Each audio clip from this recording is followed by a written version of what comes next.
মার্কিন প্রতিরক্ষা সচিব পিট হেগসেথ এবং হোয়াইট হাউসের মুখপাত্র অ্যানা কেলি বারবার বলছিলেন ইরানের হামলা 90% কমে গেছে, কিন্তু দ্য নিউ ইয়র্ক টাইমসের প্রতিবেদন আর মার্কিন গোয়েন্দাদের চমকে দেওয়া রিপোর্ট বলছে সম্পূর্ণ ভিন্ন কথা।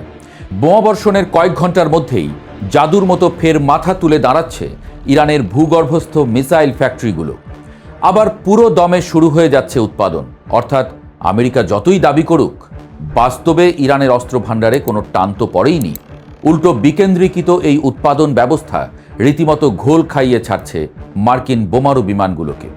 ইরান প্রমাণ করে দিচ্ছে তাদের কাছে এখনও পর্যাপ্ত ক্ষেপণাস্ত্র এবং নিখুঁত উৎক্ষেপণ ব্যবস্থা অক্ষত রয়েছে। আর এই যুদ্ধের সবচেয়ে বড় ট্র্যাজেডি বা আমেরিকার জন্য সবচেয়ে বড় লজ্জার অধ্যায় হয়ে উঠেছে তাদের নিজেদের আকাশসীমার অহংকার ধুলোয় মিশে যাওয়া।